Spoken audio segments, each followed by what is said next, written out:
El mundo de los cárteles de la droga es traicionero y violento, y hoy nos adentramos en la historia de uno de ellos, liderado por el infame El Mayo. Ha aparecido un nuevo vídeo viral que está causando un gran revuelo. Parece ser una audaz amenaza del cártel CJNG, dirigido por el despiadado El Mencho, que desafía al famoso capo El Mayo. Pero hay más en esta historia de lo que parece. El Mayo, líder del cártel de Sinaloa, siempre ha ido un paso por delante. Las imágenes virales de El Mayo, un nuevo video relacionado con Ismael El Mayo, Zambada, se está extendiendo rápidamente en línea como un reguero de pólvora y despertando el interés del público. El video parece ser una amenaza del cártel rival CJNG, encabezado por El Mencho, llamando a El Mayo a la guerra. En el video, los sicarios del CJNG se burlan de El Mayo Zambada. Dicen: «Escucha, vieja rata sucia de mierda, ¿dónde quedó eso de que tienes mucho dinero y grandes pelotas?». Los sicarios prácticamente lo llaman para un violento cara a cara. El cártel de Sinaloa se tomó al pie de la letra su amenaza y le respondió de 10. Julio Scherer García, conocido periodista mexicano y fundador de la revista Proceso, recibió un mensaje en su oficina. El mensaje era una invitación de nada menos que Ismael El Mayo Zambada, el enigmático líder del cártel de Sinaloa, solicitando una reunión con Scherer. Esta invitación, con su promesa de un viaje al corazón de las operaciones del cártel, intrigó a Scherer, que se había labrado una reputación de intrépido en el periodismo. Scherer, consciente de la delicada naturaleza de tal encuentro, consideró cuidadosamente su respuesta. Comprendía los riesgos potenciales y la necesidad de mantener una confidencialidad absoluta. En sus propias palabras, como se relata en el artículo, recrearía en la medida de lo posible la atmósfera del acontecimiento y su verdad esencial, pero evitaría los detalles que pudieran convertirme en un informador. Con esta determinación, Scherer partió al encuentro del mortífero capo de la droga. El viaje hasta el escondite de Zambada fue una operación compleja y planificada. Scherer y su compañero viajaron en una serie de taxis y coches, sus rutas cuidadosamente diseñadas para despistar a cualquier posible perseguidor, especialmente policías. Incluso se aventuraron a pie. Finalmente, llegaron a una casa con un exterior de color claro, donde una mujer silenciosa abrió la puerta y desapareció rápidamente, dejándoles solos en una habitación vacía y en una residencia algo desocupada.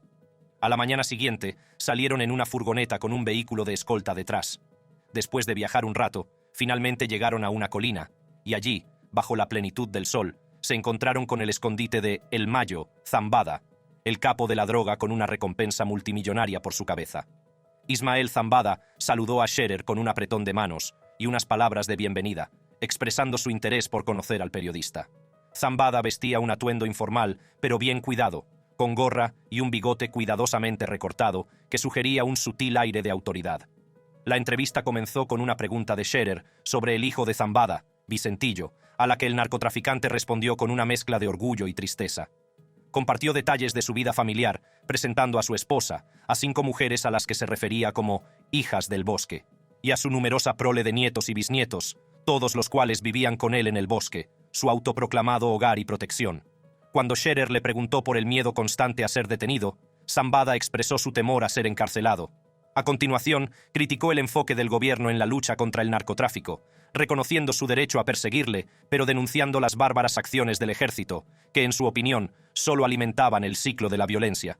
Cuando se le preguntó por su vida en la huida, Zambada admitió que vive aterrorizado por la posibilidad de ser capturado y encarcelado.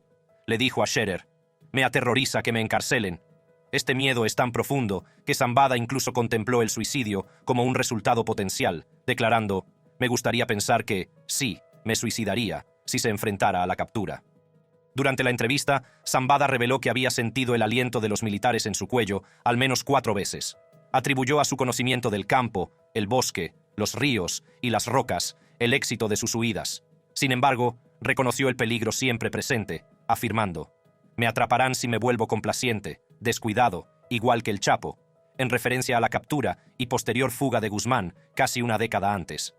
A pesar de su naturaleza precavida, Zambada expresó un sentimiento de resignación ante la posibilidad de ser capturado. Compartió su creencia de que el narcotráfico continuaría sin obstáculos, aunque él fuera detenido, afirmando: «Cuando se trata de los capos, encarcelados, muertos o extraditados, sus sustitutos están listos». La conversación giró en torno a Joaquín, el Chapo Guzmán, el infame socio de Zambada. Scherer preguntó sobre la gran fuga de la prisión de Puente Grande, a lo que Zambada negó cualquier implicación, calificándola de mentira atribuida a él. Cuando se le preguntó sobre su relación con el Chapo, Zambada confirmó su amistad y camaradería, e incluso se ofreció a organizar una reunión entre Scherer y el Chapo.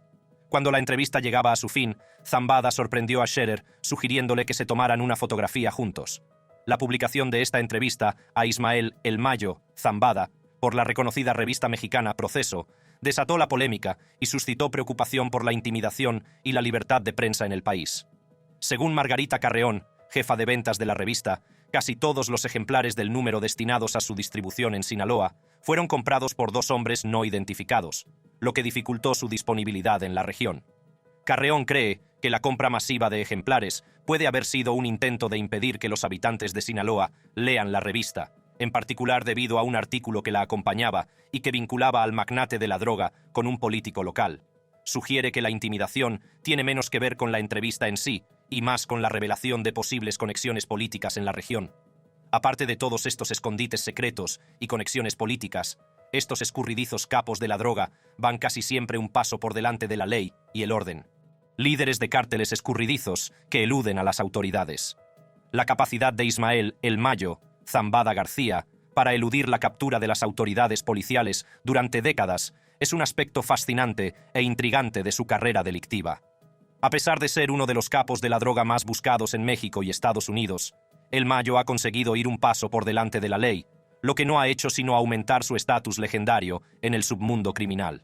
Estados Unidos ha incrementado significativamente sus esfuerzos para capturar al escurridizo jefe del cártel de Sinaloa, Ismael El Mayo Zambada García, triplicando la recompensa por su cabeza hasta la asombrosa cifra de $15 millones. Esta medida refleja la urgencia y determinación de las autoridades estadounidenses por poner fin a las décadas de reinado de Zambada como poderosa figura del AMPA. Mientras que sus socios y familiares de toda la vida, incluido el famoso Joaquín El Chapo Guzmán, han sido encarcelados, Zambada ha logrado eludir la captura, convirtiéndose en una figura legendaria en el proceso. Zambada, de 73 años, se introdujo en el tráfico de drogas en la década de 1970, trabajando con el pionero cártel de Guadalajara antes de aliarse con el Chapo para formar el cártel de Sinaloa en la década de 1990.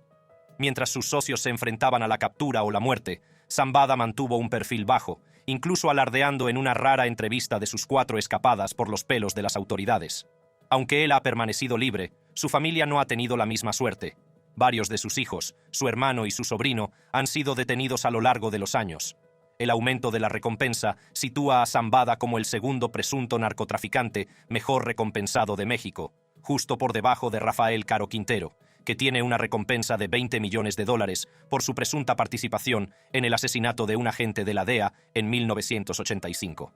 La urgencia de capturar a Zambada se ve acentuada por la reciente presentación de una acusación en 2018 contra un presunto jefe del cártel que trabajaba bajo la dirección de Zambada, lo que pone de relieve la amenaza permanente que representa el cártel de Sinaloa para la región fronteriza entre México y Estados Unidos.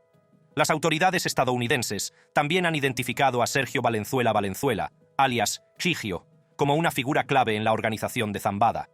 Se cree que Valenzuela es un jefe de plaza en el estado fronterizo de Sonora, responsable del transporte y la importación de grandes cantidades de drogas ilícitas, incluidas metanfetamina, heroína y fentanilo, a Estados Unidos.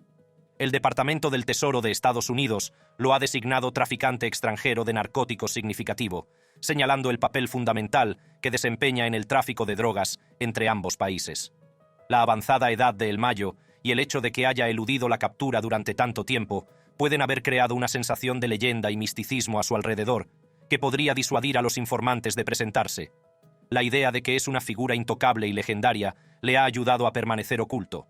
La caza de Zambada y la desarticulación de su organización siguen siendo una prioridad absoluta para las fuerzas de seguridad de ambos lados de la frontera, que tratan de poner fin al mortífero flujo de drogas y a la violencia y corrupción asociadas que asolan tanto a México como a Estados Unidos. El Mayo no es el único capo de la droga que ha burlado a las autoridades. Hace más de 3 décadas, el narcotraficante más famoso de Colombia, Pablo Escobar, asestó un humillante golpe a los dirigentes del país al fugarse de la cárcel. Este incidente, ocurrido en julio de 1992, puso de manifiesto la capacidad de Escobar para manipular y controlar al gobierno, incluso estando encarcelado. Escobar jefe del cartel de Medellín, se había entregado a las autoridades 13 meses antes, pero pronto se hizo evidente que seguía participando activamente en la planificación y ejecución de delitos desde la comodidad de su celda. El complejo penitenciario de estilo rancho, conocido como La Catedral, se había convertido en la fortaleza personal de Escobar, desde donde celebraba juicios y seguía dirigiendo su imperio criminal. A medida que salían a la luz los detalles de las visitas no autorizadas de Escobar y su influencia sobre los guardias de la prisión, el gobierno colombiano se encontró en una situación difícil. Planearon trasladar a Escobar a una cárcel cuartel del ejército, pero su intento se llevó a cabo de forma incompetente, lo que provocó una violenta fuga. Escobar, su hermano y otros 8 miembros del cártel huyeron de la prisión. Tras la fuga, Escobar y su sobrino llamaron a una emisora de radio para expresar su voluntad de rendirse, pero solo si se garantizaba su seguridad y un juicio justo. Las exigencias de Escobar y el hecho de que el gobierno no lo mantuviera bajo custodia provocaron graves repercusiones políticas, con peticiones de dimisión del presidente y audiencias en el Congreso para depurar responsabilidades. El incidente también puso en tela de juicio el programa de entrega negociada del gobierno, que había sido criticado por algunos como demasiado indulgente. Escobar había manipulado las condiciones de su entrega, asegurándose penas reducidas y la prohibición de extradición a Estados Unidos. Incluso intervino en el diseño de su prisión y en la elección de sus guardias, lo que pone aún más de manifiesto el alcance de su influencia. Por otra parte, el tristemente célebre narcotraficante Joaquín El Chapo Guzmán también se cuenta entre los capos que escaparon a la ley. Alcanzó la infamia gracias a una serie de audaces fugas, violentos enfrentamientos y una incesante expansión de su imperio de la droga. Su notoriedad alcanzó nuevas cotas en 1993, cuando un caso de confusión de identidad provocó la muerte de una destacada figura religiosa y puso a Guzmán en el punto de mira de la opinión pública. En mayo de 1993, pistoleros del cártel rival de Tijuana abrieron fuego contra un coche cerca del Aeropuerto Internacional de Guadalajara, creyendo que en él viajaba Guzmán. Por desgracia, el coche pertenecía a Juan Jesús Posadas Ocampo, cardenal y arzobispo de Guadalajara, que murió trágicamente en el ataque. Este incidente inició una persecución masiva por parte del gobierno mexicano y por primera vez se difundieron ampliamente imágenes de Guzmán. Ante el creciente escrutinio, Guzmán huyó a Guatemala, donde supuestamente sobornó a los militares para obtener protección. Sin embargo, su suerte se acabó cuando fue detenido por las autoridades guatemaltecas cerca de la frontera entre México y Guatemala en junio de 1993. Incluso en prisión, Guzmán siguió ampliando su influencia, sobornando a guardias para recibir un trato especial y manteniendo el control del cártel de Sinaloa. La reputación de astuto de Guzmán y su creciente imperio de la droga, que ahora incluía el tráfico de metanfetamina, consolidaron su estatus de poderoso capo de la droga. A ello contribuyó su audaz fuga de una prisión de máxima seguridad de Jalisco, México, en enero de 2001, en la que sobornó a los funcionarios de prisiones y salió en un carro de lavandería. Sus siguientes años de fuga, marcados por los rumores sobre sus audaces apariciones públicas y su carácter benévolo, no hicieron sino acrecentar su estatus de leyenda. Durante este tiempo, el cártel de Sinaloa de Guzmán creció en poder e influencia, consolidando su posición como uno de los capos de la droga más poderosos del mundo. Incluso figuró en la lista Forbes de las personas más poderosas durante varios años. Sin embargo, su libertad duró poco, ya que fue recapturado en febrero de 2014 en un hotel de la ciudad balneario de Mazatlán, en su estado natal de Sinaloa. La captura de Guzmán se debió al descubrimiento de una serie de túneles secretos en Culiacán, uno de los cuales condujo a las autoridades a su principal residencia local. Sin embargo, logró escapar de nuevo solo unos meses después, en julio de 2015, a través de un túnel de 1,5 kilómetros equipado con iluminación y ventilación, lo que demuestra su continuo ingenio y determinación para eludir la captura. Uno de los giros más extraños de la historia de Guzmán se produjo cuando se reunió con el actor de Hollywood Sean Penn y la actriz mexicana Kate del Castillo en octubre de 2015. Del Castillo, conocida por sus papeles en programas de televisión relacionados con el narcotráfico, había expresado previamente compasión por Guzmán a través de Twitter. Su encuentro, propiciado por Del Castillo, dio lugar a una entrevista publicada en la revista Rolling Stone. El interés de Guzmán por el mundo del espectáculo y su deseo de protagonizar una película biográfica acabaron provocando su caída cuando las autoridades le siguieron la pista por tercera vez. Su captura puso fin a su reinado como uno de los capos de la droga más famosos de la historia, pero su legado de violencia, corrupción y distribución generalizada de drogas ilícitas sigue afectando a las comunidades de México y Estados Unidos. Otro narcotraficante escurridizo es Rubén Oseguera Cervantes, también conocido como El Mencho. Fue un poderoso capo de la droga en México y un importante objetivo de las fuerzas de seguridad estadounidenses. Con el tristemente célebre Joaquín, El Chapo, Guzmán entre rejas, El Mencho emergió como una figura aún más peligrosa, liderando el cártel Jalisco Nueva Generación, CJNG, hasta niveles de influencia y violencia sin precedentes. El ascenso al poder de El Mencho comenzó en el estado de Jalisco, una región estratégicamente importante para el narcotráfico debido a su centro financiero y de transporte, Guadalajara, y a su proximidad a los principales puertos marítimos. Se unió a la policía del estado de Jalisco y acabó aliándose con el Cártel del Milenio, filial del Cártel de Sinaloa. Sin embargo, una lucha de poder dentro de la organización provocó una escisión, y El Mencho formó su propio grupo, el CJNG, que rápidamente se hizo con el control de Jalisco mediante violentas luchas. El secuestro de los hijos de El Chapo en 2016 resultó ser obra de El Mencho, demostrando su audacia y enviando un claro mensaje a sus rivales. El incidente también puso de manifiesto el creciente poder del CJNG, que había establecido rutas de tráfico en decenas de países y controlaba vastos territorios en México. El éxito de El Mencho puede atribuirse a su concentración en la metanfetamina, que tiene mayores márgenes de beneficio que otras drogas, y a su capacidad para explotar los mercados internacionales, especialmente en Europa y Asia. Sus brutales tácticas, que incluyen asesinatos en masa y ejecuciones públicas, le han granjeado una reputación de salvajismo incluso entre los cárteles mexicanos más violentos. A pesar de su infamia en México, El Mencho sigue siendo una figura fantasmal, de la que solo se conocen unas pocas fotos. Es un hombre de negocios astuto y despiadado, conocido por su nula consideración por la vida humana y su capacidad para inspirar miedo y lealtad a sus tropas.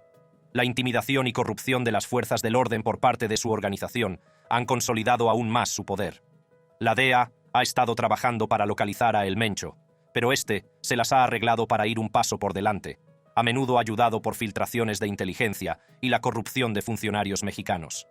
Su captura o extradición a Estados Unidos supondría un duro golpe para el CJNG, pero las fuerzas de seguridad de ambos lados de la frontera se enfrentan a un reto formidable para llevarle ante la justicia. Al mencionar a los escurridizos capos de la droga, no olvidemos al tristemente célebre Vicente Carrillo Fuentes, más conocido como el Viceroy. Era el líder del Cártel de Juárez, una poderosa organización de narcotraficantes de México. Heredó el cártel de su hermano, Amado Carrillo Fuentes, también conocido como el Señor de los Cielos, tras la muerte de este en 1997. En aquella época, el Cártel de Juárez era el grupo de narcotraficantes más dominante de México y gozaba de fuertes conexiones con las autoridades federales. El Viceroy, sin embargo, se enfrentaba a un panorama diferente. Estaba buscado por el FBI y había una recompensa por su cabeza, acusado de varios delitos, entre ellos asesinato, narcotráfico y blanqueo de dinero. Su alianza con el Cártel de Sinaloa, liderado por Joaquín El Chapo Guzmán, terminó en 2004, desencadenando una violenta guerra entre ambos grupos. Este conflicto, junto con una batalla simultánea con el Cártel del Golfo, convirtió a Ciudad Juárez en la ciudad más violenta del mundo, dejando miles de muertos. El Viceroy intentó reforzar su posición, fortaleciendo el brazo armado del Cártel de Juárez, la Línea, y asociándose con la banda estadounidense Barrio Azteca. A pesar de estos esfuerzos, el cártel se vio debilitado por el conflicto y el Viceroy se encontró luchando por mantener el control sobre sus territorios. Cambió de nombre y apariencia y se trasladó a la ciudad de Torreón, en Coahuila, donde finalmente fue capturado en 2014. El Viceroy era conocido por su naturaleza violenta, llevando a cabo personalmente asesinatos y ordenando fosas comunes para sus enemigos. El Cártel de Juárez también fue el primero en utilizar coches bomba en ataques contra la policía. A pesar de estas brutales tácticas, el cártel perdió influencia, y el Viceroy se quedó con pequeñas células que operaban en Chihuahua, luchando aún contra el Cártel de Sinaloa. Por el momento, el Viceroy se encuentra en una prisión de México. Tras el encarcelamiento del Viceroy y el declive del Cártel de Juárez, el Cártel de Sinaloa siguió ascendiendo al poder bajo el liderazgo de su actual jefe. El actual jefe del Cártel de Sinaloa. El Cártel de Sinaloa, una formidable organización delictiva internacional, surgió de las cenizas del Cártel de Guadalajara a principios de la década de 1980 para convertirse en una de las organizaciones de narcotraficantes más poderosas del mundo. Con sede en Culiacán, Sinaloa, México, el cártel ha dejado una huella indeleble en el tráfico mundial de drogas, con operaciones en más de 50 países y una presencia especialmente fuerte en Estados Unidos. Las raíces del cártel de Sinaloa se remontan al cártel de Guadalajara, que ocupó un lugar destacado en el narcotráfico mexicano a principios de la década de 1980. Sin embargo, la tortura y asesinato de un agente antidroga estadounidense en 1985 dio lugar a una ofensiva conjunta de las fuerzas estadounidenses y mexicanas, que provocó la división del cártel de Guadalajara en varios grupos más pequeños. Una de estas facciones tenía su base en Sinaloa, un estado con un largo historial en la industria de las drogas ilegales y caldo de cultivo de conocidos narcotraficantes como Héctor Luis Palma Salazar y Joaquín Guzmán Loera. Estos hombres, que ya eran miembros influyentes del cártel de Guadalajara, se convirtieron en los impulsores del recién creado cártel de Sinaloa. A medida que el poder de los cárteles colombianos disminuía debido a la muerte de figuras clave y a la represión estadounidense de las rutas de la droga en el Caribe, México surgió como ruta preferida para el tráfico de drogas hacia Estados Unidos. El cártel de Sinaloa, bajo el liderazgo de El Chapo, aprovechó este cambio empleando métodos de contrabando innovadores, como túneles, y sobornando ampliamente a funcionarios para que hicieran la vista gorda. Ni siquiera el encarcelamiento de El Chapo en 1993 sirvió para frenar la influencia del cártel, que siguió manejando los hilos desde la cárcel y acabó recuperando la libertad en 2001. El ascenso del cártel de Sinaloa coincidió con una ola de violencia sin precedentes en México, en la que estallaron batallas territoriales entre facciones rivales. El cártel de Sinaloa salió victorioso en muchos de estos conflictos, arrebatando territorio a los cárteles de Tijuana y Juárez y consolidando su posición como actor dominante en el tráfico mundial de drogas. A principios del siglo XXI, el cártel era responsable de la mayor parte de las drogas ilegales, como marihuana, cocaína, heroína y metanfetaminas, que entraban en Estados Unidos procedentes de México. Las estimaciones de los ingresos anuales del cártel oscilaban entre los 3.000 y los 39.000 millones de dólares, y apenas tenía competencia de otros cárteles mexicanos, muchos de los cuales se habían diversificado hacia el tráfico de personas y la extorsión. El cártel de Sinaloa, sin embargo, siguió centrado en el tráfico de drogas, consolidando su dominio. La recaptura de El Chapo en 2014 y su posterior fuga de prisión en 2015 pusieron de relieve el poder del cártel de Sinaloa y de su líder. Sin embargo, su captura final en 2016 y su extradición a Estados Unidos en 2017 señalaron un cambio en el liderazgo del cártel. Con El Chapo entre rejas, Ismael El Mayo Zambada García, uno de los miembros originales del cártel, y los hijos de Guzmán tomaron las riendas, asegurando la continua influencia de la organización. La organización Zambada García, dirigida por Ismael Zambada García, lleva casi 3 décadas operando como grupo de contrabando de drogas. Con sede en Mazatlán, en el estado occidental de Sinaloa, la organización lleva funcionando desde los años 80. Zambada, antiguo agricultor experto en agricultura y botánica, se ha centrado en aumentar la producción de heroína y consolidar su papel como traficante clave de cocaína colombiana. Es conocido por su capacidad para forjar alianzas e históricamente ha trabajado en estrecha colaboración con el cártel de Juárez y la familia Carillo Fuentes. También mantiene conexiones independientes con proveedores de cocaína colombianos. Según varias noticias, las alianzas estratégicas de Zambada han contribuido a su creciente influencia en el tráfico de drogas. Zambada tiene un historial de conflictos con la organización Arellano Félix, AFO. Un desacuerdo sobre los pagos de la droga desembocó en una guerra de bandas entre Zambada y Ramón Arellano Félix, matón de la AFO. Este último fue asesinado en un tiroteo en febrero de 2002 en Mazatlán por agentes de policía supuestamente a sueldo de Zambada.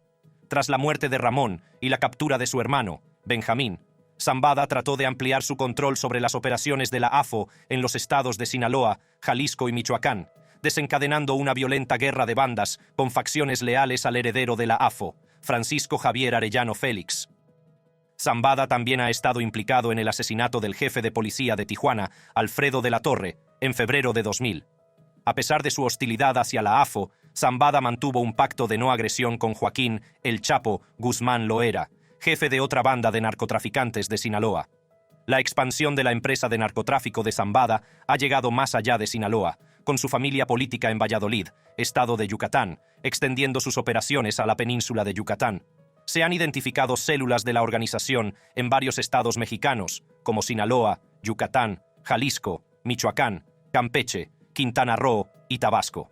Reconocido como un importante narcotraficante, Zambada ha sido un hombre buscado desde 1998, cuando la Procuraduría General de la República emitió una recompensa por él y otros líderes del cártel de Juárez.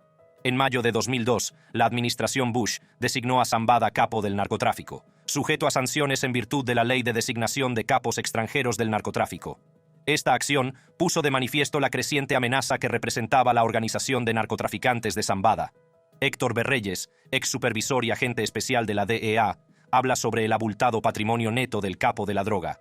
En este momento, el Mayo Zambada vale cerca de $10.000 millones. Recientemente, el capo de la droga ha sido acusado de conspiración para fabricar y distribuir fentanilo, según una quinta acusación sustitutiva presentada en febrero de 2024 en un tribunal federal de Brooklyn. La acusación alega que Zambada García sigue dirigiendo el cártel de Sinaloa desde la clandestinidad y está implicado en la distribución de diversas drogas, entre ellas cocaína, heroína, metanfetamina y fentanilo. La acusación amplía el marco temporal de los presuntos delitos hasta enero de 2024 y refleja el papel de liderazgo permanente de Zambada García en el cártel. Se le acusa de supervisar la importación y distribución de cantidades masivas de estupefacientes, lo que se traduce en miles de millones de dólares en beneficios. Para apoyar las operaciones del cártel, Zambada García supuestamente empleaba a personas para asegurar las rutas de transporte y los almacenes, y utilizaba sicarios para llevar a cabo represalias contra sus rivales. Los cargos contra Zambada García son el resultado de una investigación llevada a cabo en colaboración por los grupos operativos de lucha contra la droga y el crimen organizado, OSDETF, que reúnen a organismos policiales federales, estatales y locales para combatir el narcotráfico y los delitos conexos. En la investigación sobre el cártel de Sinaloa han participado la Fiscalía de los Estados Unidos, la Administración para el Control de Drogas, DEA, Investigaciones de Seguridad Nacional, HSI, la Oficina Federal de Investigación, FBI, el Departamento de Policía de Nueva York, NYPD, y la Policía del Estado de Nueva York. Zambada García, cofundador del cártel de Sinaloa con Joaquín El Chapo Guzmán Loera, ha eludido su captura y sigue siendo un líder clave en las operaciones del cártel. Guzmán Loera fue previamente declarado culpable y condenado a cadena perpetua en 2019. La acusación destaca el papel del cártel como una de las organizaciones de narcotráfico más violentas y poderosas, responsable de importar enormes cantidades de narcóticos a Estados Unidos. La quinta acusación sustitutiva incluye cargos de dirección de una empresa criminal continuada, conspiración de asesinato, conspiración de blanqueo de dinero y delitos relacionados con las drogas. Se centra específicamente en la implicación de Zambada García en la fabricación y distribución de fentanilo, una droga mortal que ha contribuido a innumerables muertes y daños inconmensurables en Estados Unidos. Funcionarios policiales de la DEA, el HSI, el FBI, la Policía de Nueva York y la Policía de Nueva York han expresado su compromiso de llevar a Zambada García ante la justicia y desmantelar las operaciones del cártel de Sinaloa. El Departamento de Estado de EEUU ofrece una recompensa de hasta $15 millones por información que conduzca a su detención o condena. El procesamiento de este caso está a cargo de la Sección de Narcóticos Internacionales y Lavado de Dinero de la Oficina del Fiscal de los Estados Unidos, con los fiscales auxiliares de los Estados Unidos, Francisco J. Navarro, Robert M. Pollack y Lauren A. Bowman, al frente de la acusación. La acusación constituye un firme mensaje de la determinación del gobierno de hacer rendir cuentas a quienes se dedican al tráfico de drogas e infligen consecuencias devastadoras a las comunidades. El tiempo dirá si el Mayo Zambada será capturado o no, pero lo que sí puedo decirles es que disfrutarán sin duda con el siguiente vídeo. Haz clic en una de las tarjetas de tu pantalla para verlo.